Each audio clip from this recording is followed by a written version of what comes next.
अब देखो समामेलन के आधार पर जो है पहला हो जाएगा चार्टर्ड कंपनी। अब देखो चार्टर्ड कंपनी की स्थापना कैसे की जाती है, तो इस प्रकार की कंपनियों की स्थापना जो है राज्य के कुछ विशेष अधिकारों के प्रयोग के उद्देश्य से की जाती है। देखो चार्टर्ड कंपनी की स्थापना जो है राज्य के कुछ विशेष अधिकारों को पूरा करने के लिए की जाती है, जिससे क्या हो उनके जो भी उद्देश्य हैं उसको पूरा किया जा सके। जैसे कि किसी क्षेत्र में क्या करना, शासन करना हो गया या सैनिक शक्ति को बढ़ाना हो गया, ठीक है। और इसके एग्जाम्पल के तौर पर ईस्ट इंडिया कंपनी सन 1600 हो जाएगा, बैंक ऑफ इंग्लैंड।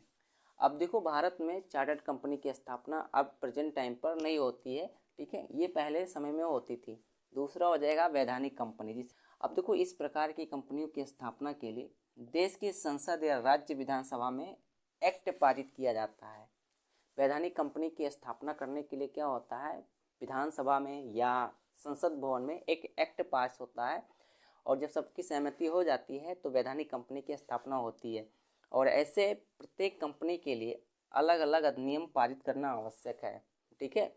ऐसी कंपनियों की स्थापना के लिए अलग से एक्ट पास करना आवश्यक होता है, और इसके लिए एग्जाम्पल के तौर पर क्या आएंगी, और वैधानिक कंपनियों के रूप में जैसे रिजर्व बैंक ऑफ इंडिया हो गया, स्टेट बैंक ऑफ इंडिया, ये सब वैधानिक कंपनियों के एग्जाम्पल हैं। तीसरा नंबर हो जाएगा पंजीकृत कंपनी, ठीक है, रजिस्टर्ड कंपनी। अब देखो पंजीकृत कंपनी की स्थापना कैसे की जाती है या पंजीकृत कंपनी क्या होती है, तो इन कंपनियों के समामेलन की यह पद्धति जो है काफ़ी प्रचलित है।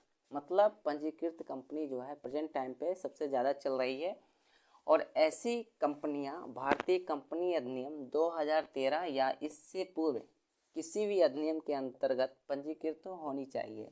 मतलब ऐसी भारतीय कंपनियों को स्थापित करने के लिए कंपनी अधिनियम 2013 या इसके पहले जो भी कंपनी अधिनियम बनाए गए थे उसके तहत जो है पंजीकृत होनी चाहिए, अर्थात रजिस्टर्ड होनी चाहिए। तो वो क्या कहलाएगी, पंजीकृत अर्थात रजिस्टर्ड कंपनी कहलाएगी, ठीक है। और ये कंपनियां जो है कंपनी अधिनियम के प्रावधानों तथा कंपनी के सीमा नियम व अंतर नियम में वर्णित नियमों से संचालित होती है।